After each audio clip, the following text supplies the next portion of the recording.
ఐపీఎల్‌లో భాగంగా ఆర్సీబీ మరియు సీఎస్‌కే మధ్య ఓ హై థ్రిల్లింగ్ మ్యాచ్ జరిగింది. టర్న్‌లు, ట్విస్ట్‌లతో అభిమానులకు అసలైన మజా అందింది. ఆర్సీబీ మరియు సీఎస్‌కే మ్యాచ్ అంటేనే ఓ హైప్ ఉంటుంది. సో, అది మరోసారి ప్రూఫ్ అయింది. రెండు టీమ్‌లు విజయం కోసం లాస్ట్ వరకు పోరాడాయి.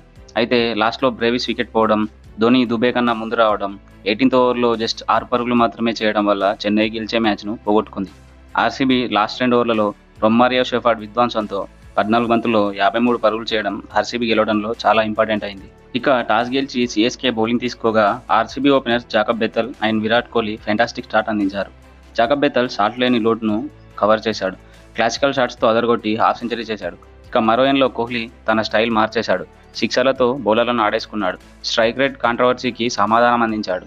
కోహ్లీ మ్యాచ్ సిచ్యువేషన్కి తగిన విధంగా బ్యాటింగ్ చేస్తాడు. ప్రతిసారి ఇష్టమున్నట్టు ఆడితే మ్యాచ్లు ఓడిపోతారు. అది తెలియకుండా కొందరు మాజీలు కోహ్లీ స్ట్రైక్ రేట్ లేకుండా ఆడతాడని విమర్శిస్తారు.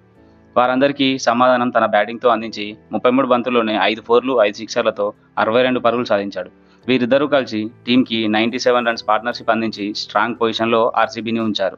అయితే బేతెల్ మరియు కోహ్లీ అవుట్ అయ్యాక సీఎస్కే బౌలర్స్ ఫెంటాస్టిక్ కంబ్యాక్ ఇచ్చి గేమ్లోకి తీసుకొచ్చారు. కెప్టెన్ పాటిదార్, పడిక్కల్ అండ్ జితేష్ శర్మని సీఎస్కే స్పిన్నర్స్ చాలా ఇబ్బంది పెట్టి రన్ రేట్ని కంట్రోల్ చేశారు. నూర్ అహ్మద్, జడేజా ఫెంటాస్టిక్గా బౌలింగ్ చేశారు. దీంతో 18థ్ ఓవర్ వరకు ఆర్సీబీ స్కోర్ 159 మాత్రమే ఉంది. బట్ ఆ తర్వాత ఆర్సీబీ విధ్వంసం సృష్టించింది.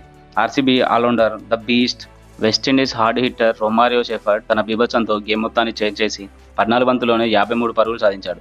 ఇది ఈ సీజన్లో ఫాస్టెస్ట్ 50 అండ్ ఐపీఎల్ హిస్టరీలోనే సెకండ్ ఫాస్టెస్ట్ 50. ఖలీల్ వేసిన 19థ్ ఓవర్లో 4 సిక్స్లు, 2 బౌండరీలతో 33 రన్స్ పిండుకున్నాడు. సో దీంతో ఖలీల్ 3 ఓవర్లలో 65 రన్స్ ఇచ్చాడు. ఖలీల్ సీఎస్కే తరపున ఒకే ఓవర్లో అత్యధిక పరుగులు ఇచ్చి అదేవిధంగా 65 రన్స్ ఇచ్చి 2 చెత్త రికార్డులు సీఎస్కే టీంకి మరియు తన మీద వేసుకున్నాడు. ఇక లాస్ట్ ఓవర్లో 10 రన్ల బౌలింగ్లో 2 సిక్స్లు, 2 ఫోర్లతో 21 రన్స్ సాధించారు. దీంతో ఆర్సీబీ 2 ఓవర్లలోనే 50+ రన్స్ సాధించి 20 ఓవర్లలో 213 రన్స్ చేసింది. ఇక బౌలింగ్లో ఖలీల్ అహ్మద్తో పాటు శామ్ కరన్ కూడా భారీగా పరుగులిచ్చాడు. మిగతా బౌలర్లందరూ వెల్ ఎకానమీగా బౌలింగ్ చేసిన ఖలీల్ చెత్త బౌలింగ్తో ఆర్సీబీ భారీ స్కోర్ సాధించింది.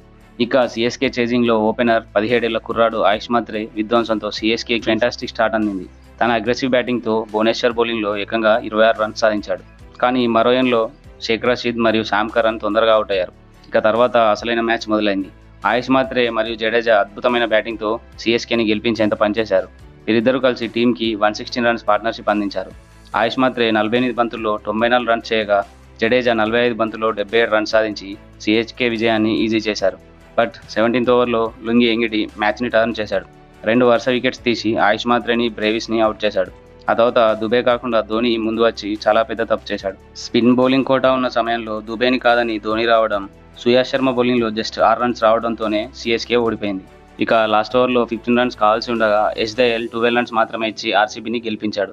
ఇక బౌలింగ్లో హజల్వుడ్ ప్లేస్లో వచ్చిన లుంగిసాని ఎంగిడి 4 ఓవర్లలో 30 రన్స్ మాత్రమే ఇచ్చి 3 వికెట్లు తీసుకొని ఆర్సీబీ విజయంలో కీ రోల్ పోషించాడు.